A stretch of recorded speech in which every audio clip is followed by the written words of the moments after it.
নমস্কার, 5টার 5 স্পেশালি নিয়ে আমি অতনু রয়েছি আপনার সঙ্গে এবং 5টার 5 স্পেশালির শুরুতে নজর থাকবে আমাদের কালীঘাটে, কারণ কালীঘাটে অত্যন্ত গুরুত্বপূর্ণ বৈঠক। 24-এর ভোট সবে মাত্র শেষ হয়েছে, এখন থেকেই রণকৌশল তৈরি হচ্ছে 26-এর বিধানসভা ভোটে কিভাবে তৃণমূল কাজ করবে। আর তার জন্যই শুধুমাত্র যারা জয়ী প্রার্থী তাদের নন, মমতা বন্দ্যোপাধ্যায় তার বৈঠকে ডেকে নিয়েছেন প্রত্যেকটি জেলার তৃণমূল সভাপতিকেও, যাতে জেলা ধরে ধরে স্ক্রুটিনি করা সম্ভব হয়, কোথায় এগিয়ে কোথায় পিছিয়ে, কেনই বা পিছিয়ে সেই পোস্টমর্টেমও যাতে করা সম্ভব হয়। সেই মিটিংয়ের ভিতরের খবর আমরা জানার চেষ্টা করব, ভিতর থেকে কি খবর পাওয়া যাচ্ছে জানবো। সোমরাজ প্রতিনিধি আমার সঙ্গে রয়েছেন। সোমরাজ, এখনো পর্যন্ত আমরা কি জানতে পারছি, কি নিয়ে কথা হচ্ছে ভিতরে? দেখো, যেটা মূলত প্রত্যাশিত ছিল যে আজকের বৈঠকে বিধানসভা ধরে ধরে এবং লোকসভা ধরে ধরে মমতা বন্দ্যোপাধ্যায় ফলাফলের পর্যালোচনা করবেন, সেই মতোই দেখা যাচ্ছে। মূলত যে জায়গাগুলিতে ফলাফল ভালো হয়েছে, মমতা বন্দ্যোপাধ্যায় আজকে যখন বৈঠকে ঢোকেন, বৈঠকে ঢুকেই তিনি সিঙ্গুর সহ হুগলি জেলার ভালো ফলাফলের জন্য মন্ত্রিসভার সদস্য বেচারাম মান্নার প্রশংসা করেন এবং তিনি যেভাবে হুগলি জেলায় কাজ করেছেন এবং হুগলি আসন তৃণমূল কংগ্রেসের দখলে এসেছে তার জন্য মমতা বন্দ্যোপাধ্যায় প্রশংসা করেন বৈঠকে বেচারাম মান্নাকে।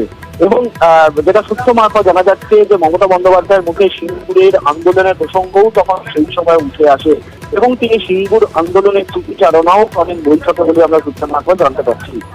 অবশ্যই এর পাশাপাশি যেটা সূত্র মারফত জানা যাচ্ছে যে একাধিক জেলার মূলত লোকসভার ফলাফল এবং সেই নিরিখে কোন কোন বিধানসভায় তৃণমূল কংগ্রেস পিছিয়ে রয়েছে বা কোন কোন জায়গায় এগিয়ে রয়েছে, গোটা বিষয়টি নিয়েই মমতা বন্দ্যোপাধ্যায় পর্যালোচনা করছেন। তবে বৈঠক শুরু করেন অভিষেক বন্দ্যোপাধ্যায়, তৃণমূল কংগ্রেসের সর্বভারতীয় সাধারণ সম্পাদক। তিনি বৈঠক শুরু করেন এবং তারপরেই মমতা বন্দ্যোপাধ্যায় বিভিন্ন যারা নেতারা এসেছেন। আজকে বৈঠকে শুধুমাত্র 29 জন জয়ী সাংসদ নয়, রাজ্য মন্ত্রিসভার একাধিক সদস্য উপস্থিত হয়েছেন, উত্তরবঙ্গ থেকে কয়েকজন বিধায়ক উপস্থিত হয়েছে, পাশাপাশি একাধিক জেলা সভাপতিরা উপস্থিত হয়েছেন। অর্থাৎ মনে করা হচ্ছে যে মূলত যে যে এলাকাগুলিতে তৃণমূলের ফলাফল বিধানসভা ধরে তুলনামূলকভাবে খারাপ হচ্ছে, সেই জায়গাগুলিতে যাতে কিভাবে আগামী দিনে ফলাফল ভালো করা যায় বা এই ফলাফল খারাপ হওয়ার কারণ কি, গোটা বিষয়টি সম্পর্কে ধারণা পেতে চান মমতা বন্দ্যোপাধ্যায় এবং অভিষেক বন্দ্যোপাধ্যায়। সেই কারণেই একাধিক বিধায়কদের ডাকা হয়েছে এবং আজকে যে 29 জন জয়ী প্রার্থী তারা নয়, যারা নির্বাচনে দাঁড়িয়েছিলেন তাদের সবাইকেই আজকে বৈঠকে ডাকা হয়েছে বলে আমরা সূত্র মারফত জানতে পারছি। সবদিনই বৈঠক শুরু হয়েছে এবং বৈঠক প্রায় 1 ঘন্টা হতে চলল। 1 ঘন্টা হতে চললো বৈঠক। সোমরাজ আমার সঙ্গে ছিলেন, বৈঠকের ভিতরের খবর জানছিলাম।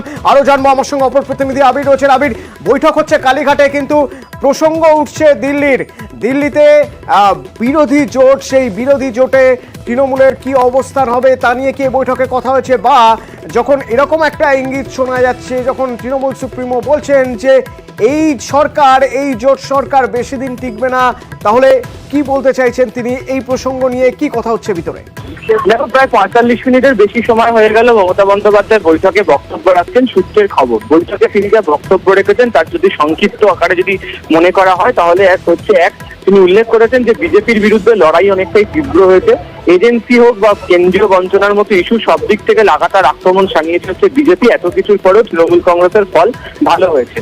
তার বক্তব্য অনুযায়ী যে কেন্দ্রীয় সরকার ইচ্ছা করে টাকা আটকে রেখেছে, এক্ষেত্রে দাঁড়িয়ে বারবার বলা সত্ত্বেও অর্থ দেওয়া হয়নি। রাজ্য নিজের অর্থ 100 দিনের কাজের থেকে দিয়েছে এবং আবাসের ক্ষেত্রে রাজ্য টাকা দেবে সেটা আগেই জানানো হয়েছে। সংসদীয় কাজে কেন্দ্রীয় বঞ্চনা এজেন্সির অতি সক্রিয়তা নিয়ে যে লড়াই চালানো হবে সেটা আরেকবার পরিষ্কার করে দেওয়া হয়েছে।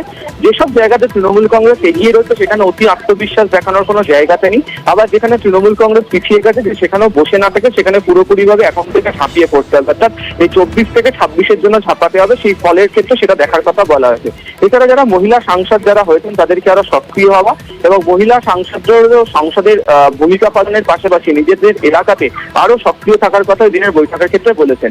এবং এদিনের বৈঠকের ক্ষেত্রে যারা বিশেষ রকম ভাবে প্রশংসিত হয়েছেন তার মধ্যে সায়ন্তিকা, শর্মিলা, মিতালি বাগ, অন্যদিকে ইউসুফ পাঠান, জগদীশ বসুনিয়া, তারা প্রশংসিত হয়েছেন।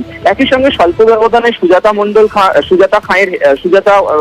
মণ্ডলের হেরে যাওয়া এবং অন্যদিকে যেটা তিনি উল্লেখ করেছেন যে কাঠির মতো আসনে উত্তম বারিক তিনি যেভাবে লড়াই করেছেন সেটা অনেকটা বাঘের মতো উত্তম বারিক লড়েছে, সেই প্রশংসা ওই দিনকে মমতা বন্দ্যোপাধ্যায়কে বলতে শোনা গিয়েছে। সূত্রের খবর, বিভিন্ন যে আসনগুলোর যে হার, যে বিভিন্ন জায়গাতে পিছিয়ে থাকা, সেই হারের কারণ নিয়েও পর্যালোচনার কথা তিনি এই বৈঠকের মধ্যে শুরু করেছেন, এমনটাই আমরা জানতে পারছি।